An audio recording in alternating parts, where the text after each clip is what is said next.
행복한 안식일입니다. 계속 이사야서의 아름다운 주님의 사랑의 노래 들을 수 있게 해주신 하나님께 다시 한번 감사드립니다.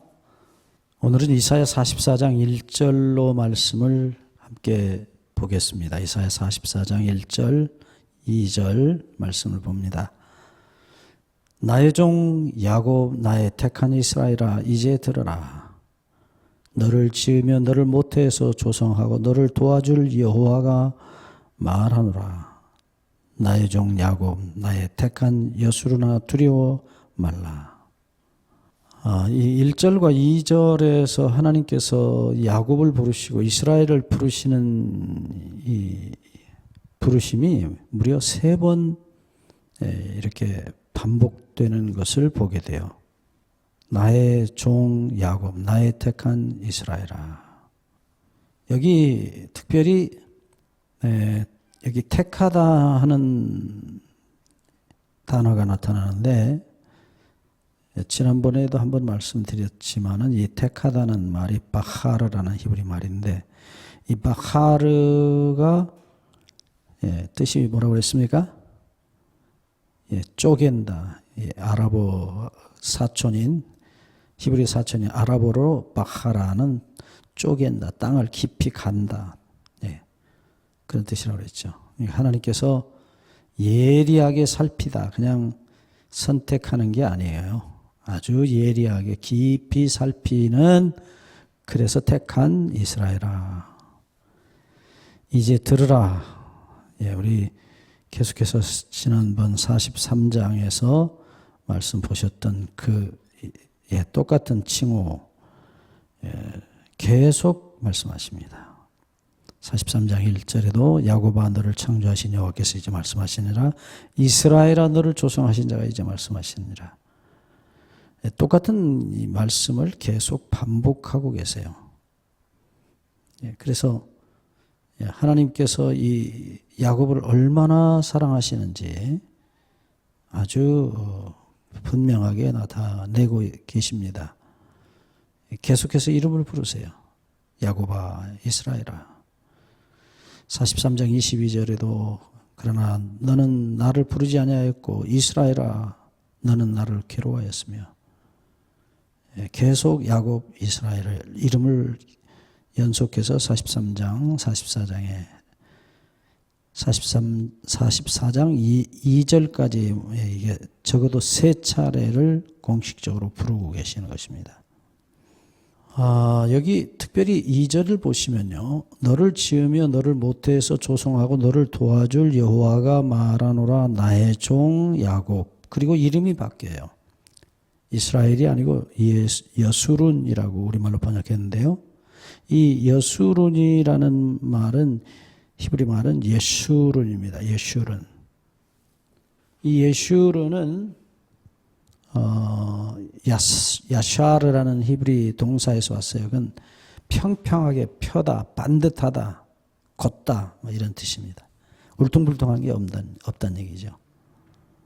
그래서 이 예수르는 한마디로 얘기하면은 올바른 자, 어디 구김이 없는 자, 그런 뜻입니다. 이스라엘에 대한 또 다른 별명이 여기 예수룬이라는 말 가운데 나타나 있어요.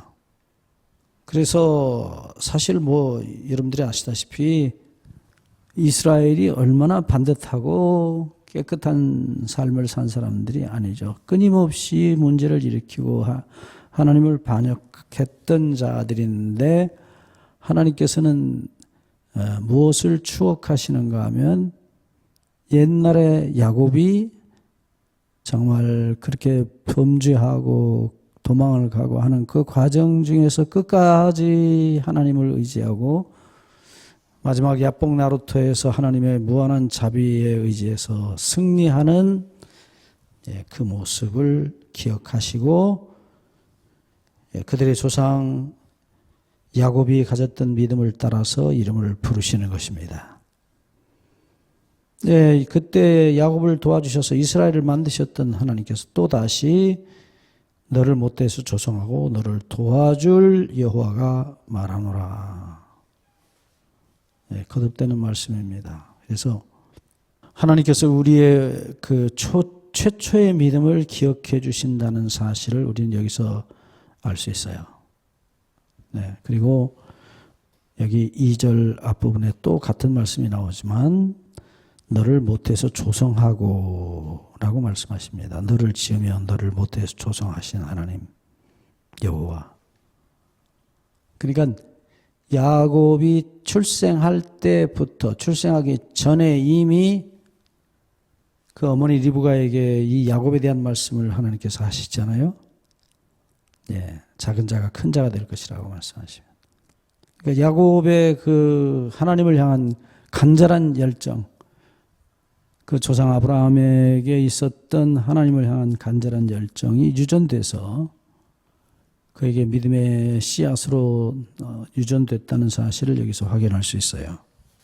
그래서 내가 너를 모태에서부터 조성했다. 야, 참 하나님의 이 창조의 은혜 얼마나 감사합니까? 네, 그래서 하나님께서 우리를 어머니 뱃속에서부터 지으실 때부터 우리에 대한 지대한 사랑과 관심으로 우리를 만드시고 쳐다보시고 계신다는 게 이 말씀 속에서 분명히 드러납니다. 그래서 하나님께서 내가 너를 도와주겠다. 그리고 두려워 말라 말씀하세요. 이 두려워하지 말라는 말이 얼마나 많이 나옵니까? 네.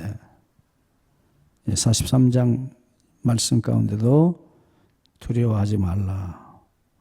43장 1절, 44장은 2절 똑같이 두려워하지 말라라는 말씀을 하십니다.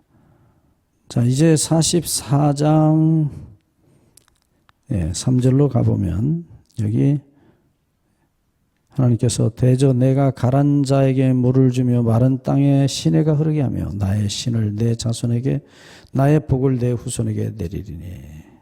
이제 지난번 안식일에 이 말씀은 드렸습니다마는 다시 한번 확인하겠습니다. 왜 이 말씀이 그렇게 중요하냐면 이 성령의 약속은 지난 시간에 우리 공부했듯이 이 성령의 약속은 종말적 약속이에요. 소위 말하면 하나님께서 우리에게 죄를 용서하시고 우리 마음을 새롭게 창조하신 다음에 성령을 부으심으로 본래의 에덴 동산의 형편으로 돌아간다는 사실을 보여주고 있어요. 네, 사람은 본래 창조될 때에 하나님 아버지와 함께 하나님 아버지를 가슴에 모시고 예수님의 기도대로 내가 그들 안에 있고 아버지는 내 안에 계셔서 라고 말씀하시는 그 간절한 기도. 아들을 품에 안고 싶으시고 영원히 아버지를 사랑하는 아들로 삼고 싶으신 아버지의 소원이 이제 여기서 이렇게 일어나는 것을 성령을 너에게 붓겠다. 그리고 그것이 강처럼 시내처럼 흘러가게 만들겠다. 너희 마음에 내 사랑이 영원히 흘러가게 만들겠다 하는 얘기를 하나님께서 반복적으로 말씀을 하고 계십니다. 네, 언젠가도 얘기했지만은 이 성령님이 우리 속에 계시는 것이야말로 우리가 하나님의 성전이시라는 증거고 또 하나님의 나라가 우리 마음속에서 이미 시작되고 계속된다는 증거예요. 그래서 하나님의 나라가 이루어졌을 때에 영원히 우리와 같이 살 실제적인 분은 성령 하나님이시다. 물론 성령 하나님 안에 예수님과 아버지 하나님이 계시지만은 우리와 실존하시는 하나님으로 영원히 계시고 그 사랑을 우리에게 끝없이 영원히 흐르게 하시겠다 말씀하십니다. 네, 한 번 더 이사야 44장 5절을 보시면 혹은 이르기를 나는 여호와께 속하였다 할 것이며 혹은 야곱의 이름으로 자칭할 것이며 혹은 자기가 하나님께 여호와께 속하였음을 손으로 기록하고 이스라엘의 이름으로 칭호하리라. 예, 정말 물이 세상을 덮은 것 같이 하나님을 아는 지식이 온 세상에 온 이 땅에 구원 얻은 자들의 심령에 가득하게 될 것을 말씀하십니다. 44장 오늘 6절을 좀 보겠습니다. 이스라엘의 왕인 여호와 이스라엘의 구속자인 만군의 여호와가 말하노라. 나는 처음이요 나는 마지막이라. 나 외에 다른 신이 없느니라. 나는 처음이요 나는 마지막이라. 이 말씀은 요한계시록 가운데 나타나는 말씀들이죠. 예수님께서 요한계시록 22장 13절에 나는 처음이요 마지막이라 말씀하십니다. 네, 여기서는 여호와께서 말씀하셨다고 말씀했어요. 그래서 예수님이 처음과 마지막으로서 여호와이심을 우리는 이사야 44장 6절과 계시록 22장 13절에서 확인할 수 있다는 것입니다. 자, 여기서 하나님께서 내가 처음이요 마지막이라고 하신 말씀의 내용이 뭘까요? 우리가 여러 번 이 말씀은 공부했지만 한 번 더 복습하고 가겠습니다. 처음이요 마지막이라. 처음, 그렇습니다. 우리의 시작입니다. 우리의 존재를 시작시켜 주신 분입니다. 자, 이 말씀의 뜻을 한번 다시 한번 숙고할 필요가 있습니다. 네. 다시 한번 욥기 38장 7절을 보시면 우리가 만들어지던 날 온 하늘이 기뻐했다. 우주가 기뻐했다고 말합니다. 이유가 뭡니까? 창조의 목적은 사랑하기 위해서라는 것입니다. 사랑이 목적이에요. 자기를 다 주시기 위해서 창조하셨다. 그게 하나님의 사랑의 기쁨입니다. 우리는 다 내 것으로 챙겨야 행복하지만 하나님은 다 주시는 행복을 영원히 누리기를 원하셨어요. 최초로 이 우주에 죄가 들어왔을 때 참 아담이 타락한 그때에 루스벨이 타락했던 그 옛날보다 훨씬 더 가슴 아픈 사건이 벌어진 것입니다. 형이 아벨을 동생을 죽이고 도망을 갔을 때 하나님 아버지의 심정이 어떠했음을 우리는 창세기 4장에서 잘 보지 않습니까? 가인아 내 아우 아벨이 어디 있느냐 물으시는 하나님의 아픔. 그 하나님의 아픔이 이 처음이라는 말 가운데 나타나요. 창조의 처음이고 죄를 경험하고 느끼는 일에 있어서 하나님은 또한 처음이시라고 말씀드릴 수가 있어요. 슬픈 이야기가 창세기 3장에 기록이 되어 있어요. 인간이 범죄했을 때 하나님께서 말씀하신 그 말씀 중에 하나가 창세기 3장 22절입니다.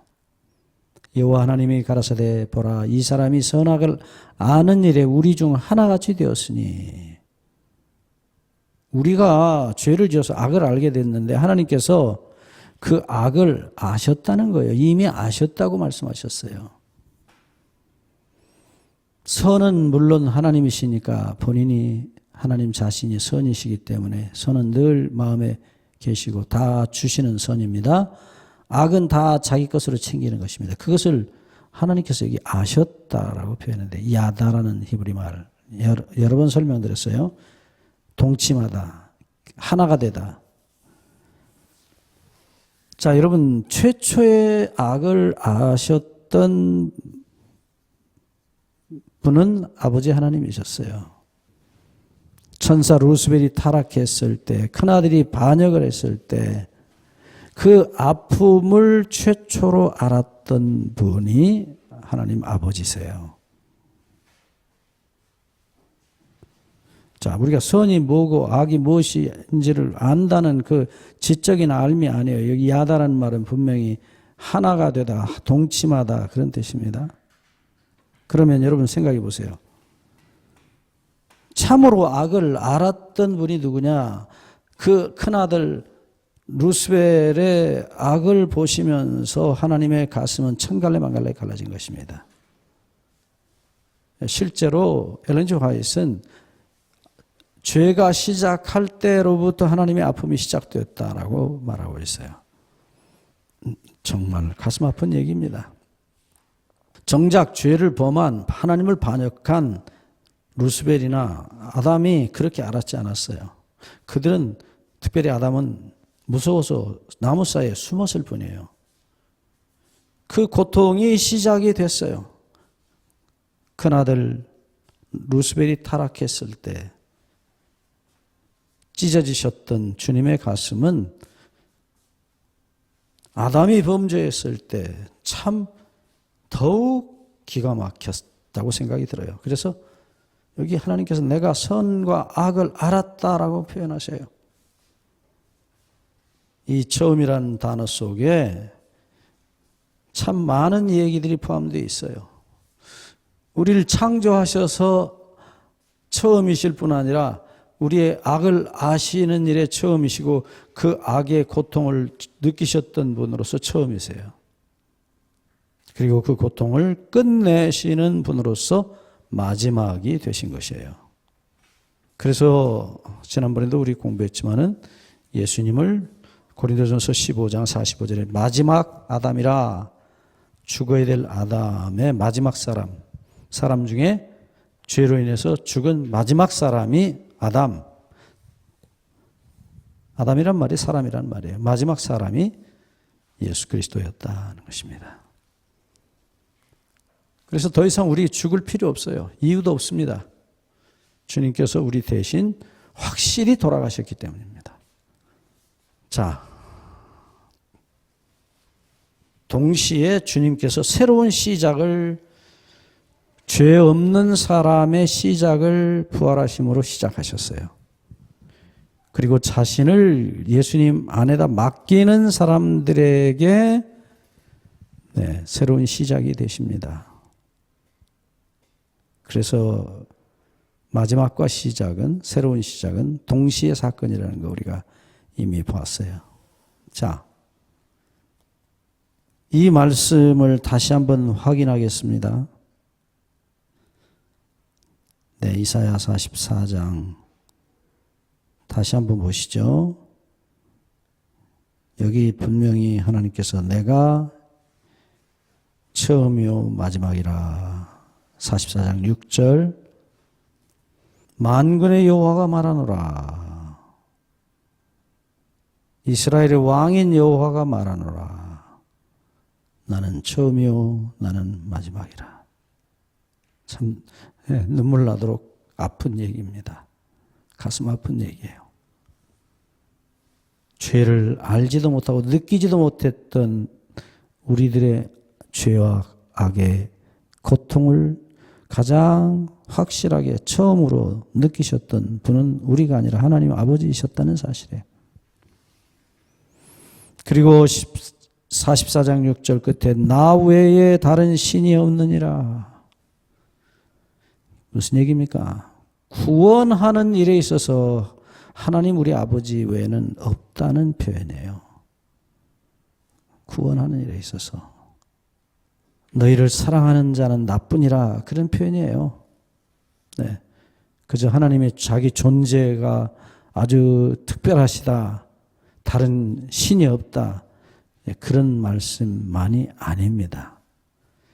이 말씀을 존재적 개념으로 읽지 마시고 사랑의 개념으로 읽으시기를 바랍니다. 하나님의 심정으로 읽으시기를 바랍니다. 44장 7절입니다. 내가 옛날 백성을 세운 이후로 나처럼 외치며 고하며 진술할 자가 누구뇨? 있거든 될 일과 장차 올 일을 고할지어다. 하나님께서 이스라엘을 애굽에서 구원해내시고 나서 계속 외치고 고하고 진술하셨다고 표현했어요. 여기 외친다는 말이 이제 카라라 부르신다는 말로 번역하면 더 좋을 뻔했어요. 부르시고 이제 고하다 할 땐 나가드입니다. 나가드는 폭로하다 뭐 그런 뜻이 좀 있어요. 말을 하는데 이렇게 원래 나가드란 말 뜻이 눈에 띈다는 말이거든요. 그러니까 이렇게 확실하게 눈이 열려서 보인다. 하나님 눈에 우리 눈에는 안 보이는 게 보여서 열어서 폭로하셨다. 그런 뜻입니다. 그리고 마지막으로 여기 진술할 자가 누구냐. 근데 이 진술할 자도 본래 말이 정돈하다는 뜻의 말이에요. 정돈해서 무엇이 어디 있고 이건 얼마짜리고 그렇게 값을 정하고 평가할 때도 이 단어를 썼어요. 아라크라는 단어인데, 자, 이렇게 하나님께서 모든 것을 파악하고 정리해서 알게 어리숙한 어떤 부분들, 흐리멍텅한 부분은 확실히 드러내서 폭로해서 확실하게 보여주시고, 그래서 하나님의 예언의 말씀은 아주 구체적이라는 거 이미 우리 여러 번 말씀드렸어요. 아주 구체적이에요. 그러면서 하나님께서 말씀하시기를 장차 될 일, 올 일을 나에게 누가 한번 말해봐라. 이게 우상들에게 하시는 말씀이에요. 근데 사실 우상들은 뭐 그 나무나 돌이 무슨 말을 하겠어요? 아무것도 못하죠. 그런데 마귀도 그렇다 이거예요. 마귀도. 돌을 통해서 자기를 숭배하도록 만든 마귀도 너 앞으로 될 일, 장차 될 일 한번 얘기해봐라. 못합니다. 모르니까요. 하나님께서 예언을 주실 때 특별히 이렇게 상징 속에 싸서 주신 이유는 마귀가 그걸 가지고 미리 말해준 그 사건을 가지고 장난질을 칠 수 있기 때문에 오랫동안 상징 속에 표상이라고 말합니다. 모형. 그렇게 각 시대를 통해서 보여주시고 말씀하셨어요. 그래서 여기 계속 가시는 말씀은 결론입니다. 8절 너희는 두려워 말며 겁내지 말라. 내가 예로부터 너에게 들리지 아니하였느냐 고하지 아니하였느냐. 하나님께서 두려워하지 말아야 될 이유를 말씀하시면서 내가 너에게 미리 다 말했다. 다 말했지 않느냐. 겁낼 이유가 없다. 왜? 내가 이 역사를 해피엔드로 끝내겠다 말씀하셔요. 우리가 염려할 일이 없어요. 하나님께서 다 알아서 우리 모든 일을 처리하시고 당신의 창조하셨던 본래의 상태로 우리를 돌이키시겠다고 말씀하시는 거예요. 결론이 나 있어요. 그렇기 때문에 우리가 우리 미래에 대해서 두려워하고 겁낼 어떤 것도 없다 말씀하십니다. 44장 8절 중간을 봅니다. 너희는 나의 증인이라. 나 외에 신이 있겠느냐? 과연 반석이 없나니 다른 신이 있음을 알지도 못하느니라. 이 이사야 44장 8절 전반부와 후반부는 다시 한번 하나님께서 우리에게 나 외에 다른 신이 없다. 나 외에 다른 반석이 없다. 염려하지 말아라. 엄밀하게 말하면 천사는 신이 아니에요. 천사일 뿐이에요. 그래서 영원하시고 무한하신 하나님을 감히 대적할 수가 없어요. 감히. 그런데 그 하나님께서 범죄한 우리들의 대언자가 되시고 우리를 지키시는 자가 되실 것이다. 이 말씀이 우리에게 얼마나 큰 위로가 되는지요. 자, 이제 우리가 이 구속의 역사에 있어서 사단의 멸망을 한번 생각해 볼 필요 있어요. 사단은 심히 두려워하고 죽어갑니다. 길이 없잖아요. 죽는 것 외에는 길이 없어요. 마지막 멸망에 영원한 불에 던져질 것밖에는 자기 운명에 또 다른 행운은 없습니다. 그래서 이 말씀은 사실은 마귀에게도 해당이 되는 소리예요. 네. 나 외에 다른 신이 있겠느냐? 없습니다. 구원 얻는 자들에게나 멸망하는 자들에게 동일합니다. 하나님은 오직 홀로 계신 분이에요. 9절을 갑니다. 44장 9절을. 우상을 만드는 자는 다 허망하도다. 그들의 기뻐하는 우상은 무익한 것이오늘 그들의 증인들은 보지도 못하며 알지도 못하니 그러므로 수치를 당하리라. 네, 하나님께서 얼마나 많이 하나님께로 돌아오라, 나를 사랑하고 나를 섬겨라, 내가 너희를 죽도록 사랑한다, 수없는 말을 했는데, 말씀을 하셨는데도 여전히 우상에 빠진 자들은 그 우상이 주는 죄악적 쾌락에 이미 중독이 되어 있다는 사실을 보여주고 있어요. 헤어나오지를 못해요. 그러니까 마약 중독 걸린 사람하고 비슷합니다. 교만과 이기심과 돈을 사랑하는가 세상의 쾌락에 미쳤어요. 거기 완전히 미쳤어요. 그러니까 하나님께서 아무리 말씀하시고 이름을 부르셔도 들리질 않아요. 죄가 그들의 귀를 꽉 막고 있기 때문에. 다시 이사야 44장 10절로 돌아갑니다. 신상을 만들며 무익한 우상을 부어 만든 자가 누구뇨? 누구예요? 예, 이스라엘의 종교 지도자들입니다. 바리새인들이에요. 제사장들이에요. 이들은 자기라는 우상을 만들었고 돈이라는 우상을 만들었고 명예라는 우상을 만들었어요. 예, 그것을 부지런히 섬겼습니다. 보라, 그 동류가 다 수치를 당할 것이라. 그 장색들은 사람이라 그들이 다 모여 서서 두려워하며 함께 수치를 당할 것이니라. 여기서 동류라는 말을 쓰고 있어요. 하나님께서 동류, 예, 히브리 말로는 하브라라는 말이에요. 하브라, 동료, 친구 그런 뜻입니다. 자, 여러분, 사단의 동료가 누굽니까? 인간이에요.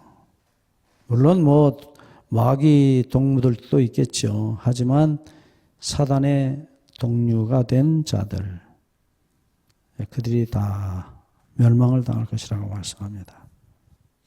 참 어리석은 것이에요. 어떻게 하나님이 계신 것을 알고 경험한 사람들이 세상의 죄로 돌아갔는가? 이스라엘이 그런 엄청난 은혜를 받았음에도 불구하고 우상천국이 되고 만 그 이유가 과연 무엇일까요? 44장 12절을 보시면 철공은 철을 숯불에 불리고 매로 치고 강한 팔로 관림으로 심지어 줄여서 기력이 진하며 물을 마시지 아니하여 곤비하며. 이 우상을 만드는 사람들이 얼마나 땀을 흘리고 그걸 만든다는 얘기를 보여주고 있습니다. 목공은 줄을 느려 재고 붓으로 긋고 대패로 밀고 정규로 그어 사람의 아름다움을 따라 인형을 새겨 집에 두게 하며. 예, 계속해서 이 말씀 살펴보면요. 이사야 44장 13절입니다. 목공은 줄을 느려재고 붓으로 긋고 대패로 밀고 정규로 그어 사람의 아름다움을 따라 인형을 새겨 집에 두게 하며. 14절 그는 혹 백향목을 베이며 혹 디르사나무와 상수리나무를 취하며 혹 삼림 중에 자기를 위하여 한 나무를 택하며 혹 나무를 심고 비에 자라게도 하나니. 15절 무릇 이 나무는 사람이 화목을 삼는 것이오늘 그가 그것을 가지고 자기 몸을 더웁게도 하며 그것으로 불을 피워서 떡을 굽기도 하고 그것으로 신상을 만들어 숭배하며 우상을 만들고 그 앞에 부복하기도 하는구나. 예. 이 전 과정을 쭉 설명했는데 이게 우리 사는 일상 삶이라는 거예요. 네. 하나님께서 주신 나무를 가지고 그거 가지고 화목도 만들어서 떼고, 화목은 여기 불화자 화목입니다. 예, 난로에다 화목을 해서 불을 떼서 따뜻하게도 하고, 그것으로 떡을 구워서 먹기도 하고, 그리고 끝나면은 그 나머지를 가지고 우상을 만들어서 섬긴다는 것입니다. 많이 비슷하죠?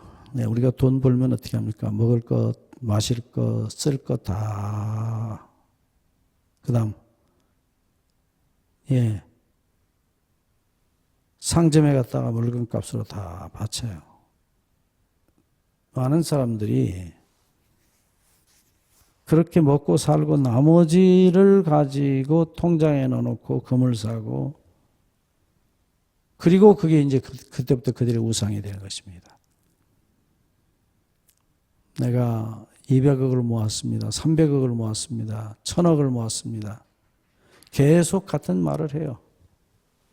그리고 그 앞에서 돈 앞에, 돈의 우상 앞에 절하는 것입니다. 17절까지 그 말씀이 계속되고 있습니다. 17절, 그 나머지도 신상 곧 자기 우상을 만들고 그 앞에 부복하여 경배하며 그것에게 기도하여 이르기를 너는 나의 신이니 나를 구원하라 하는도다. 그렇지 않습니까? 돈신을 섬기죠, 사람들이. 돈이 신이에요. 그 돈이 얼마나 힘이 있습니까? 그 돈신을 섬기고 돈이 없으면은 벌벌 떨고 걱정하고 그래요. 영락없이 옛날 그 모습 그대로입니다. 지금도 똑같죠. 18절, 그들이 알지도 못하고 깨닫지도 못하면 그 눈이 가리워져서 보지 못하며 그 마음이 어두워져서 깨닫지 못함이라. 그러니까 이 돈 귀신, 명예 귀신, 귀신이 얼마나 많습니까? 이런 우상들이 사람의 머리와 눈을 다 가리워서 보지도 못하고 깨닫지도 못하게 한다는 것입니다. 결국은 누구를 보지 못하게 하는 겁니까? 자기를 죽도록 사랑하시는 하나님 아버지와 예수 그리스도를 보지 못하게 합니다. 이 보지 못하게 하는 이 마취 사건이 5월에 지속되면은, 죄송합니다. 이런 얘기해서. 치매로 갑니다. 이제 완전히 엉뚱한 소리를 하는 것입니다. 정상적인 소리가 아니라 알지 못하고 알지 못하는 이상한 소리를 시작하는 거예요. 뇌가 병이 들어서 완전히 망가진 상태입니다. 그래서 19절 이렇게 말씀합니다. 마음에 생각도 없고 지식도 없고 총명도 없으므로 내가 그 나무에 얼마로 불을 사르고 그 숯불 위에 떡도 굽고 고기도 구워 먹었거늘 내가 어찌 그 나머지로 가증한 물건을 만들겠으면 내가 어찌 그 나무 토막 앞에 굴복하리요 말하지 아니하나니. 영락없이 오늘 우리 모습이에요. 네. 기본적인 생활비 쓰고 나면 먹을 것 먹고 마실 것 마시고 그리고 나머지는 다 귀신 앞에 갖다 제사를 드립니다. 예, 참 이런 말씀 드려서 죄송한데요. 우리 교회 안에 많은 분들이 아직도 주식을 끊지 못하고 있어요. 죄송합니다. 이 얘기해서. 근데 이거는 분명히 이야기하고 가야 될 얘기입니다. 불로소득입니다. 노력할 만큼 대가를 바라는 게 아니라 돈을 벌기 위해서 약간의 노력을 하는 거예요. 최소한의 노력을 통해서 가장 막대한 재산을 모으기를 원하는 것입니다. 여러분, 우리 죄송합니다. 이거 정신 똑바로 차리셔야 돼요. 어떤 분은 저보고 그러더라고요. 주식도 하나의 비즈니스라고, 자기 직업이라고. 여러분 생각해 보십시오. 별 노력 없이, 물론 노력도 하지만 별 노력 없이 일확천금을 꿈꾸는 것은 그것은 분명히 하나님의 공의가 아닙니다. 순식간에 주식이 뭐 10배, 100배로 올라서 거부가 되는 사람들. 그래서 그 돈을 다시 빼가지고 또 다른 뻥튀기를 할 수 있는 곳으로 주식을 또 옮기죠. 그러다가 어느 날 갑자기 폭망합니다. 그리고 옛날에 비참한 생활로 다시 돌아갑니다. 특별히 이 주식에 관한 얘기는 엘렌 G 화이트도 분명히 사단의 역사의 작품이라고 말하고 있어요. 그래서 주식은 정말로 끊어야 될 중요한 우상입니다. 뭐 정직하게 해서 정직하게 어느 정도 수익을 낸다고는 하지만은 실제로 기본적으로 이것은 그야말로 그 일확천금을 벌기 위해서 하는 도박이에요. 화이트인이 분명히 이것은 금해야 된다라고 말하고 있습니다. 화이트인 당시에 사실은 이 주식이 시작이 됐다고 그래요. 1900년도 초, 주식은 공식적으로 20세기에 들어서부터 날개를 달았어요. 그래서 이사야 44장 20절에 보시면 그는 죄를 먹고 미혹한 마음에 미혹되어서 스스로 그 영혼을 구원하지 못하며 나의 오른손에 거짓 것이 있지 아니하냐 하지도 못하느니라. 이 하나님께서 이 죄를 먹는다고 표현했어요. 흙이 아니고 죄입니다. 이 죄는 히브리 말로 에페르라는 단어인데 이 에페르는 흙이라는 아파르라는 단어하고 비슷한 형제 말이에요. 에페르, 아파르. 근데 이 죄는요, 흙과 또 다릅니다. 죄가 무엇이냐? 완전히 타서 더 이상 타지 않는 것이에요. 흙도 타서, 흙도 고도의 열을 가하면 탑니다. 흙 속에 탈 수 있는 물질들이 많이 있어요. 그런데 죄는 그 흙이 다 타서 닳아진 상태입니다. 그래서 여기 흙을 먹으리라 하시는 죄를 먹으리라는 말씀은 그야말로 이거는 아무것도 없는 거예요. 완전히 아무것도 없는 것입니다. 흙은 창조 전의 상태라고 한다면 죄는 멸망 후의 상태를 가리키고 있어요. 그러니까 다 타서 죄가 됐는데 뭐 더 이상 뭘 할 수 있겠습니까? 그래서 나의 오른손에 거짓 것이 있다. 이 말을 못한다 그랬어요. 하지도 못한다고. 정신이 완전히 망가졌기 때문에 내가 지금 헛짓을 하고 있다. 헛세상을 살고 있다. 이게 죄악이다. 그 소리를 못한다는 거예요. 자, 다시 돌아갑니다.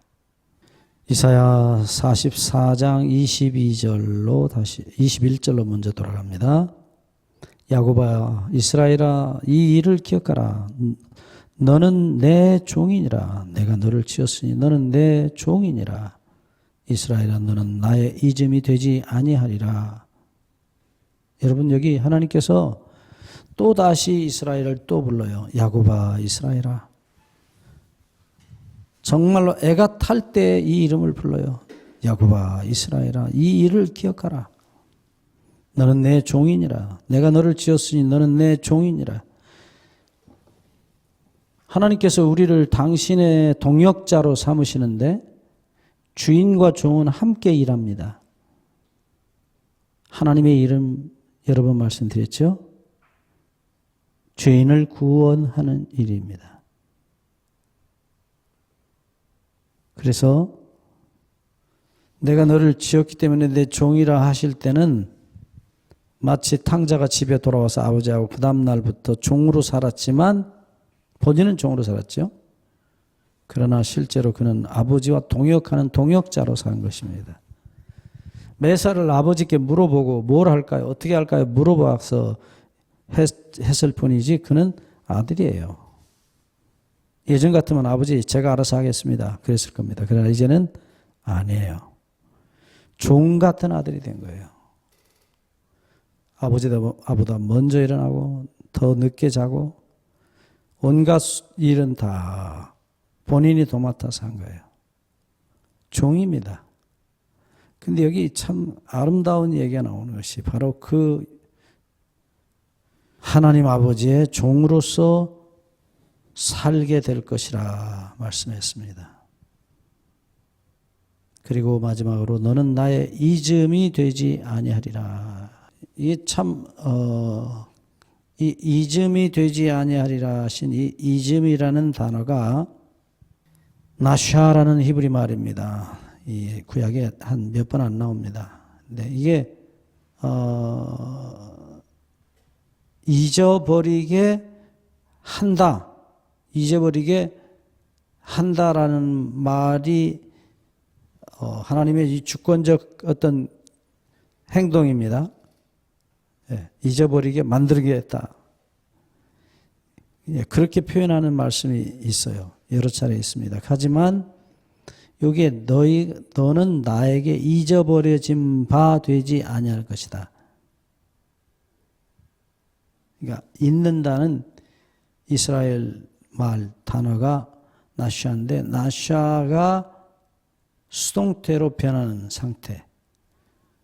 그래서 우리는 하나님을 잊어도 하나님에게는 우리가 잊혀지지 못하는 존재라는 사실을 여기 말씀하고 있어요.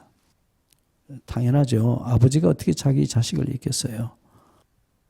자식은 아버지를 잊어도 아버지는 자식을 못 잊습니다.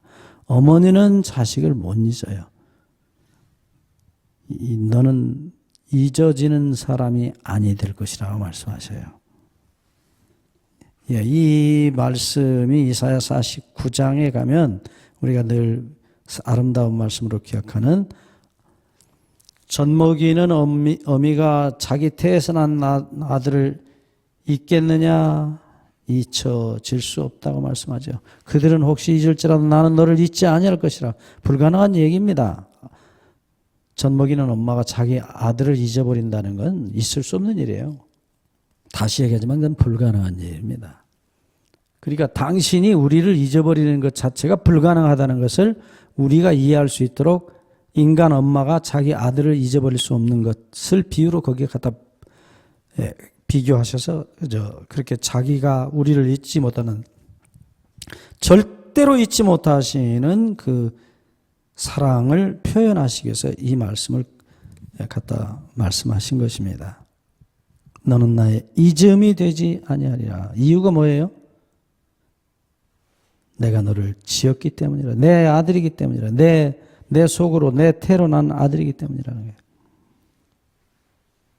여기 잊음이 되지 아니하리라 그랬습니다. 이게 이제 아까 말씀드렸던 나샤라는 잊어버리다는 말의 미완료형 동사예요. 미완료라는 건 언젠가도 설명드렸지만 완료가 안 되는 동사 시제를 말합니다. 그러니까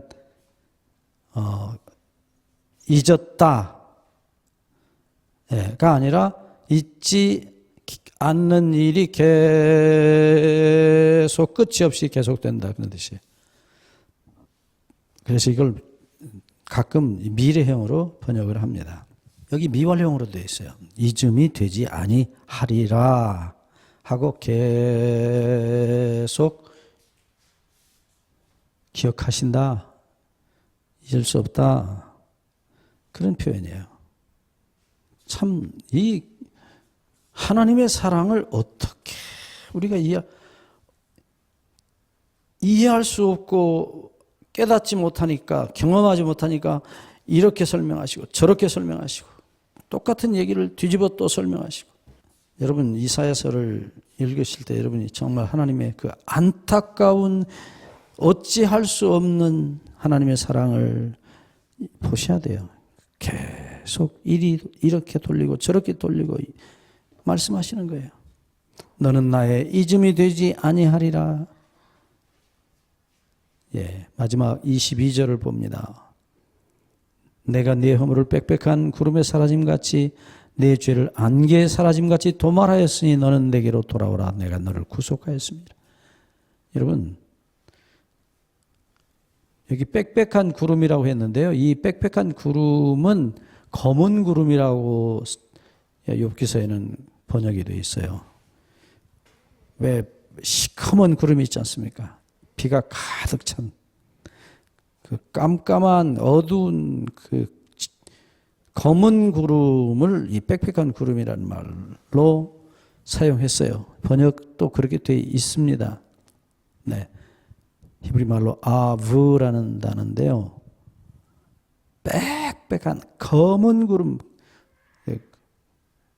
그 구름을 하나님께서 다 밀어내시고 내 죄를 안개같이, 여기도 안개라는 말이 사실은 제 본래 말은 구름이에요. 아난이라는 히브리 말인데 이것도 구름, 짙은 구름을 나타냅니다. 네. 이스라엘 백성들이 광야를 지날 때에 하나님께서 구름 기둥으로 성막 위를 덮으셨고 이스라엘을 보호하셨다는 말씀인데 그게 요때 쓰는 단어예요. 아난이에요. 그래서 이 구름을 제거하시는 것처럼 하나님께서 우리 죄를 완전히 깨끗하게 맑은 하늘이 나타나는 것처럼 깨끗하게 도말해버리겠다. 없애버리겠다. 그리고 말씀하십니다. 너는 이제 도말했으니, 이건 완료형 동사예요.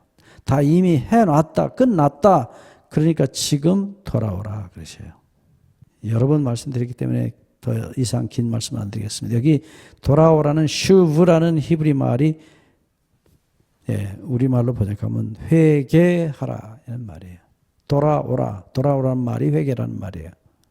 그래서 여러분, 하나님께서 도저히 이 이스라엘 백성들의 죄를 감당을 못하시고 어찌할 수 없어서 자기 아들에게 다 뒤집어 씌우고 그 아들을 없애심으로, 그 죄를 아들과 함께 없애심으로 우리 죄를 깨끗하게 없애셨다. 도말하셨다. 그러니까 이제 돌아오라 말씀하셔요. 용서한 내게로, 죄값 다 갚아놓은 내게로 돌아오라. 마지막 22절 끝부분에 내가 너를 구속하였음이라. 돈을 주고 샀다 이 말이에요. 가알이라는, 지난번에 한번 설명드렸죠. 가알이 친족이 가까운 형이나 동생이나 혹은 뭐 집안의 삼촌이나, 물론 아버지도 포함하죠. 부모도. 자식의 모든 빚을 다 갚아줄 때에 이 가알이라는 말을 썼어요. 내가 너를 구속하였음이라. 네 죄값을 다 갚았기 때문이다. 여기 역시 마찬가지입니다. 완료형 동사로 썼어요. 끝난 사건이라는 얘기입니다. 우리가 다음 안식에 대해 보겠지만 이제 23절 이후에 하나님의 노래가 나와요. 하나님의 노래. 네. 여호와께서 이 일을 행하셨으니 하늘아 노래할지어다, 땅의 깊은 곳들아 높이 부를지어다. 이게요, 히브리 말로 읽으면 얼마나 흥분되고 감정적인 표현인지 몰라요. 막 그냥 소리를 팍 지르는 거예요. 그냥 펄떡펄떡 뛰면서 소리를 지를 때 쓰는 단어들이 여기 쭉 기록되어 있습니다. 도저히 용서받을 수 없는, 용서받아서는 안 되는 이런 반역자들을, 죄에 미치고 우상에 미친 자들을 하나님께서 그 죄값을 다 갚아놓으셨다. 도대체 이게 무슨 일입니까? 용서받을 수 없는 죄인을 용서하신 하나님의 사랑. 그것을 하늘이여 땅이여 땅의 깊은 곳들아 높이 부를지어다 하고 하나님께서 노래를 부르셔요. 여호와께서 야곱을 구속하셨으니 하고 노래를 부릅니다. 바로 십자가의 노래예요. 이게 십자가의 노래. 네. 그냥 입이 터져버린 거예요. 그냥 부르짖는 그 기쁨이에요. 아주. 소리를 지를 수밖에 없는 하나님의 사랑, 예수 그리스도의 십자가의 희생의 사랑이 우리를 구속하셨다고 소리를 질러서 노래하는 이야기예요. 그래서 23절 이후에는 하나님의 노래가 쭉 말씀이 나와 있습니다. 다만시리 이 이야기는 좀 더 자세히 배웠는데, 그 당시에 배경으로 보면 이스라엘이 노예가 되어 갔는데 그 노예를 만든 바벨론을 멸망시키고 페르시아라는 나라가, 바사라는 나라가, 그 중에 고레스 왕이 이스라엘을 아무 돈 한 푼 받지 않고 공짜로 다 무료로 은혜로 다 집으로 돌려보내고 성전과 예루살렘 성을 다시 짓게 만들어주는 놀라운, 어쩌면 예수님과 또 거의 비슷한 구세주로서의 모습이 이 고레스 안에 나타나요. 이제 44장, 45장 쭉 가면 이 고레스에 대한 예언이 계속 반복이 됩니다. 이 고레스를 모르면 예수님을 모르는 거예요. 하나님께서 고레스를 태어나기도 전부터 이름을 불러놓으시고 이 모든 일을 다 계획하시고 하겠다고 하시는 거예요. 근데 그 일이 그대로 이루어졌거든요. 그래서 여기 이사야 44장 23절 이후에 45장까지 쭉 이 고레스에 관한 예언이 계속됩니다. 이 예언은 우리가 좀 더 자세히 봐야 되기 때문에 다음 안식일에 계속하겠습니다. 여러분, 참 용서받을 수 없는 우리를 용서하시고 구속하신 하나님 우리 아버지께 우리도 참으로 감격의 찬양과 감격의 감사의 기쁨을 하나님께 드리시는 오늘 안식일 되시기를 다시 한번 축원합니다. 기도하겠습니다. 아버지 하나님, 배은망덕한 이 용서받을 수 없는 우리들을 기억고 구원하시고 당신의 아들의 목숨으로 우리를 구속하신 놀라운 사랑, 아버지, 이 이사야의 노래처럼 우리도 노래할 수 있도록 우리 속에 더 큰 성령의 감동하심과 감격을 허락해 주시옵소서. 그리고 우리도 그 은혜에 감격해서 이 놀라운 하나님의 용서의 사랑, 구속의 사랑을 우리 이웃들에게 널리 널리 나누게 해 주시기를 예수님의 이름으로 간구하옵나이다. 아멘.